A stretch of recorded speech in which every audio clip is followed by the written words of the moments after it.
यति बेला हामी अन्नपूर्ण ग्रुपका साथीहरू हामीले पछाडि पृष्ठभूमिमा देख्न सक्छौं हिमाल अति सुन्दर छ। यो हिमालको काखमै मेलारेफा गुफा भनेर भनिँदो रहेछ। यो चिनिया बौद्ध भिक्षु यात्री मेलारेफाले यहाँ आएर तपस्या गरेको स्थान रहेछ। यहाँ यस्ता 2वटा गुफा छन् र यसलाई गुम्बा पनि भनेर भनिँदो रहेछ। मनाङमा आइसकेपछि मनाङबाट जुन मुख्य मनाङ बजार हो त्यो बाटो चाहिँ करिब आधी घण्टाको गाडीको यात्रापछि झन्डै आधी घण्टा पैदल यात्रा गरिसकेपछि हामी यो ठाउँमा आउन सक्छौं। र मनाङमा घुम्न आउने जो कोही पनि यो स्थानलाई चाहिँ नछुटाउनको लागि मैले हार्दिक अनुरोध गर्न चाहन्छु र जय बुद्ध, जय अन्नपूर्ण ग्रुप। धन्यवाद। हजुरको अध्यक्षज्यूको के भनाइ छ? सम्पूर्णमा नमस्कार।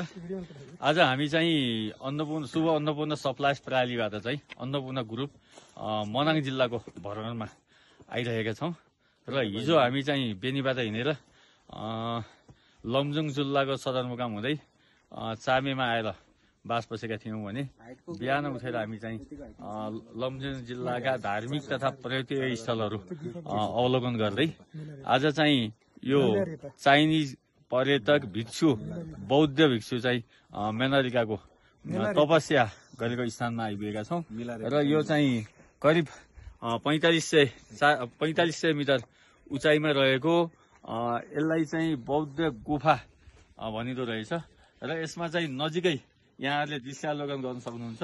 नजिकै धेरै नै नजिकै हिमालय पर्वतको चाहिँ श्रृङ्खला देख्न सकिन्छ र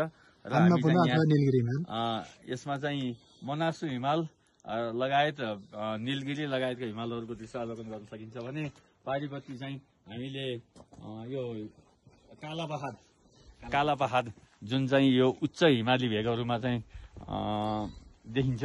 काला पहाडको चाहिँ दृश्यावलोकन गर्न सकिन्छ र हामी चाहिँ गुम्बामा छौं, अहिले गुम्बामा छौं र यहाँ चाहिँ आउनको लागि मनाङ चाहिँ जुन मनाङ जिल्लाको मनाम गाउँ हो त्यहाँदेखि केही माथिबाट चाहिँ पुल तरेर नदीको तिरैतिर आएपछि करिब आधा घण्टा गाडीको यात्रापछि पुनः आधा घण्टा चाहिँ पैदल यात्रा गरेर आउन सकिने रहेछ र यहाँ आउन केही गाह्रो भए पनि यहाँ आइसकेपछि स्वर्गको सुन्दर ठाउँ, धरतीको स्वर्ग भनेर भन्न सकिन्छ। धरतीको स्वर्ग रहेछ यो ठाउँ र हामी चाहिँ यहाँ यात्रामा तयार। धन्यवाद अध्यक्षज्यू। अब सञ्चालक मुकुन्द प्रसाद आचार्यज्यू के भन्न चाहनुहुन्छ तपाईँ? नमस्कार।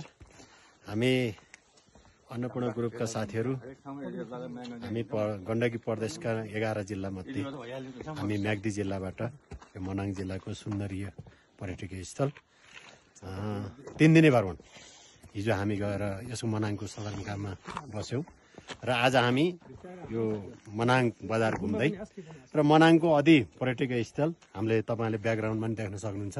यो अति सुन्दर हिमाल र मेलारूपा गुफा पनि रहेको छ। यो स्थानमा आउनुपर्दा साह्रै आनन्द भएको छ। आउँदा त केही कष्टप्रद भएको होला र यहाँ आउँदा साह्रै आनन्द भएको छ। यो पृथ्वीको, यो प्रकृतिको यो छटा, यो सुन्दर अनुभवमा आउनु पाउँदा धेरै खुसी लागेको छ। हस्त धन्यवाद। धन्यवाद मुकुन्द सर। अब सञ्चालक श्री नवराज पौडेल सर के भन्न चाहनुहुन्छ तपाईँ? धन्यवाद। नमस्कार। सर्वप्रथम त म्याग्दी जिल्लामा 2076 सालमा सञ्चालनमा आएको यो शुभ अन्नपूर्ण सप्लाइज प्रणाली अन्नपूर्ण ग्रुपको यो टिम आज झन्डै 6 वर्षपछि हामी गण्डकी प्रदेशका 11 जिल्ला मध्ये मनाङ जिल्लाको यो मेलारूपा गुफा झन्डै 4250 मिटरको हाइटमा हामी यहाँ आइपुगेका छौं। यो मनाङ जिल्लाको मनाङ गाउँबाट हामी आधी घण्टा यात्रा र आधी घण्टा पैदल पश्चात हामी यहाँ आइपुगेका छौं र यहाँ यो एउटा स्वर्गको टुक्रा जस्तो देखिएको छ। यहाँ यो हिमाल यही नजिक र यहाँ अगाडि काला पत्थर, यहाँ गुम्ब लगायत सम्पूर्ण एरिया देखिएको छ। यसमा चाहिँ यहाँ आउनु नै एउटा सौभाग्य हो भन्ने चाहन्छु। धन्यवाद। नमस्कार। जय अन्नपूर्ण ग्रुप।